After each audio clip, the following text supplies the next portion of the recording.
지구에서 가장 강력한 권력, 초강대국을 이끄는 지도자, 미 합중국의 새로운 대통령이 결정되었습니다. 공화당의 도널드 트럼프 당선인인데요. 새 리더의 시대를 앞두고 전 세계 이목이 이 사업으로 쏠리고 있습니다. 천조 원이라고 하면 짐작이 되시나요?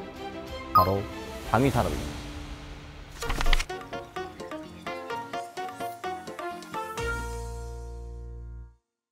안녕하세요. 금융으로 읽는 세상 이야기 최영진입니다. 2025년 미국의 국방 예산은 역대 최대 규모로 책정되어 있습니다. 우리 돈으로 천조 원이 훨씬 넘죠?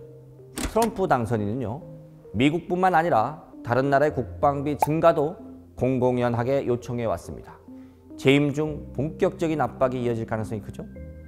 게다가 트럼프는 그동안 강력한 자국 우선주의를 내세워왔습니다. 미국 정부의 자국 물자 우선 구매 정책인 바이 아메리칸 기조가 강화될 것으로 예상할 수 있고, 이로 인해 글로벌 방위 산업에 큰 변화가 있을 것이라는 예측도 할 수 있습니다. 미국은 지금도 완벽한 군사력을 갖추고 있는 것 같잖아요? 이미 1등인데 유지 정도 하면 되는 거 아니야?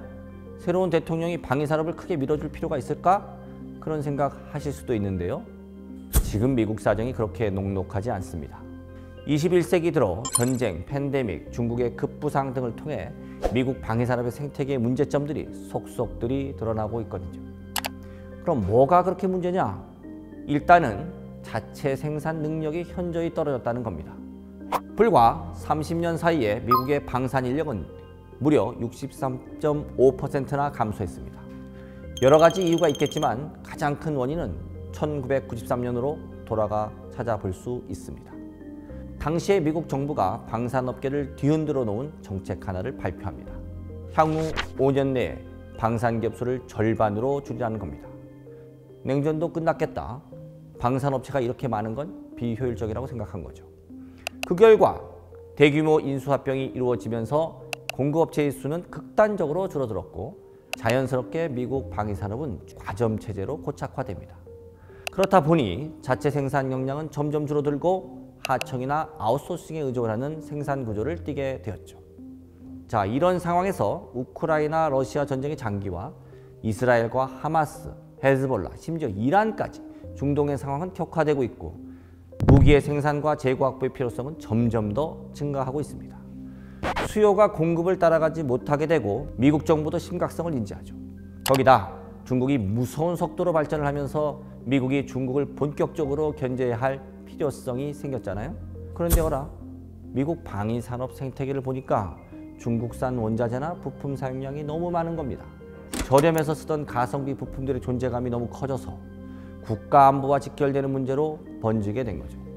그러니까 지금 미국은 사실 새로운 대통령이 누가 됐든 방산 생태계에 과감하고 광범위한 투자와 개혁이 꼭 필요한 상황이 된 겁니다. 자, 그럼 다른 나라들은 어떨까요? 그야말로 각자 도생의 시대가 열렸습니다. 많은 국가들이 실제 전쟁을 지켜보면서 자주 국방의 중요성을 뼈저리게 깨닫게 된 거죠. 자, 그러면서 2023년 세계 각국이 지출한 국방비는 사상 최고치인 2조 2천억 달러, 우리 돈으로 약 3천조 원을 웃돌게 됩니다. 전면전 위기가 현실화된 유럽 국가들은 더더군다나 발등에 불이 떨어졌죠. 막대한 양의 유럽 포탄이 우크라이나로 보내졌지만 전쟁을 끝내기에는 역부족이라는 걸 바로 옆에서 지켜봤거든요. 우크라이나와 근접한 몇몇 국가들은 러시아의 다음 타겟이 될지도 모른다는 위기감까지 생겼습니다. 상황이 이러하니 많은 국가들이 향후 국방 예산을 지속적으로 늘리겠다는 계획을 내놓고 있습니다. 이에 따라 글로벌 방위 산업의 약진이 꾸준히 이어질 것이라는 생각을 할 수 있겠죠. 그런데 방위 산업은 고도화된 기술력과 높은 신뢰성이 요구되는 만큼 진입 장벽이 매우 높은 분야거든요. 수요가 폭증하면 그 시장을 꽉 잡고 있는 기존의 글로벌 방위 산업 기업들, 특히 미국과 유럽의 방산 기업들이 주목을 받을 수밖에 없습니다. 오늘날 세계 방산 시장의 압도적 1위는 당연히 미국인데요. 전 세계 무기 수출의 40% 이상을 미국이 차지하고 있습니다. 그러나 이 시장의 전통 강자는 원래 유럽 국가들이었습니다. 유럽의 여러 국가들은 과거의 산업혁명과 식민지 쟁탈전 등을 통해 무기 개발에 막대한 투자를 하며 군수산업을 눈부시게 발전시킵니다. 그렇게 쌓아온 방산 내공이 총 집약된 전쟁이 바로 두 번의 세계대전이었죠. 하지만 2차 세계대전이 끝난 후 세계 방위산업의 왕자를 차지한 국가는 다름 아닌 미국이었습니다. 유럽은 전쟁이 길어지면서 수많은 생산 기반이 파괴되었고 복구에 집중하느라 한동안 방위산업에 신경을 덜 쓸 수밖에 없었거든요. 반면에 미국은요. 전쟁에서 한 발짝 떨어진 위치에서 연합국을 지원하며 방위산업을 비약적으로 발전시켰고 전쟁 후에는 소련과 무한 군비 경쟁을 펼치며 이 시장의 강자로 올라섰습니다. 이후에는 미국과 유럽이 강력한 군사 동맹체인 나토를 통해 방산 분야에서 협력과 경쟁을 거듭하고 있습니다. 최근에는 전쟁을 지켜온 많은 나라들이 여전히 건재한 재래식 무기의 중요성을 깨닫게 되면서 재래식 무기 비중이 높은 유럽 방위 산업이 큰 주목을 받았죠. 자, 그리하여 오늘날 미국과 유럽은 각각 방산 5대장 기업들을 필두로 세계 방위 산업을 선도하고 있는데요. 우선 외계인을 납치해서 개발하는 게 아니냐라는 이야기가 있을 정도로 압도적인 기술력을 가진 기업들, 미국의 방산 5대장부터 살펴보겠습니다. 업계 1위는 영화 아이언맨의 모티브가 된 세계 최대 방산회사 록히드 마틴입니다. 1995년 록히드와 마틴, 마리에타의 합병으로 탄생한 이 회사는 근본적으로 100년이 넘는 기술력을 바탕으로 추적산업인 전투기뿐만 아니라 미사일, 레이더, 정보 보안, 우주선 제작 등 첨단 기술의 선두주자라고 할 수 있는 기업이죠. 자, 다음은 전투기를 제외한 육해공 모든 방산 분야의 강자로 알려진 제너럴 다이내믹스입니다. 미군과 정보기관의 핵심 파트너로서 잠수함, 장갑차, 탱크 등을 주력으로 생산하고 있는 기업인데요. 미국을 대표하는 전차죠. 우리에게도 잘 알려진 M1 에이브람스를 생산하는 곳이 바로 이 기업입니다. 최근 미국 방산주 시가총액 1위를 달성한 기업이 어딘지 아시나요? 바로 RTX입니다. 군용 레이더를 연구하다가 세계 최초로 전자레인지를 만들 만큼 레이더 분야에서는 아주 강력한 경쟁력을 가진 기업인데요. 세계에서 가장 유명한 요격 미사일, 패트리엇, 토마호크 등을 이 기업이 만들고 있습니다. 자, 이외에도 통신, 레이더, 전자전 등 첨단 기술에 특화된 L3 해리스도 있습니다. 2019년 항공과 군사용 전자장비 등의 강점이 있던 두 개의 거대한 기업이 합병하여 세계 10위권의 방산업체로 몸집을 불린 기업이죠. 우주 및 항공 시스템 분야의 강자로 꼽히고 있습니다. 마지막으로 미국 정부와 국방부의 핵심 계약사 중 한 곳으로 세계에서 가장 비싼 항공기로 유명한 현존 유일의 스텔스 폭격기 B-2를 만든 노스롭 그루먼입니다. 특히 대륙간 탄도미사일을 탐지하고 추적하여 요격하는 미국의 핵심 미사일 방어 시스템 GMD의 핵심 파트너이기도 하죠. 자, 이렇게 미국 국방 5대장이 있다면 다시 눈을 뜬 전통의 강자들 유럽 방산 5대장은 또 누가 있을까요?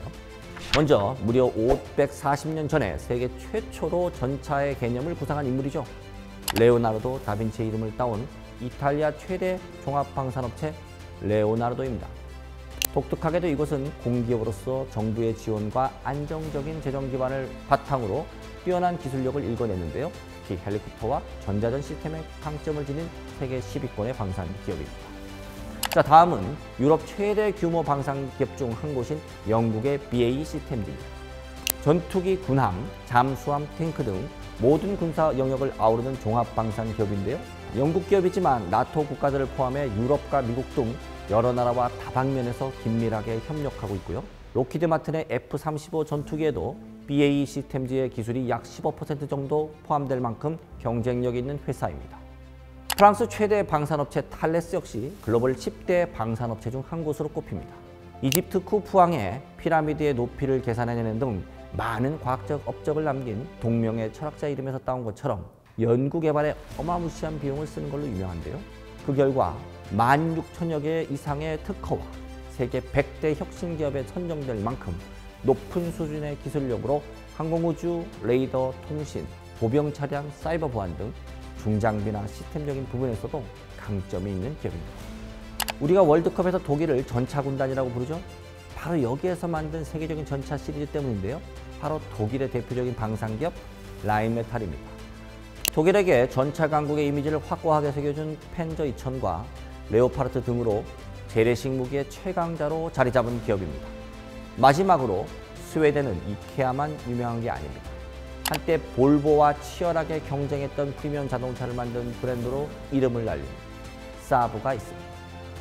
그 이전부터 사브는 항공기를 만드는 회사였는데요. 지금은 전 세계에서 잘 나가는 고성능 항공기부터 시스템, 레이더, 드론 등 다양한 제품군에 강점이 있는 스웨덴 대표 방산 기업으로 자리를 잡았습니다. 지정학적 갈등으로 인한 전 세계의 자주국방 기조와 글로벌 방산 기업의 약진이 단시간 내에 끝나지는 않을 것으로 보입니다. 하지만 분명한 것은 자주국방의 목표가 전쟁이 되어서는 안 된다는 점입니다. 평화를 원한다면 전쟁을 준비하라는 로마의 격언처럼 국가 안보를 위한 각국의 노력이 지구촌의 평화로 이어질 수 있기를 희망합니다.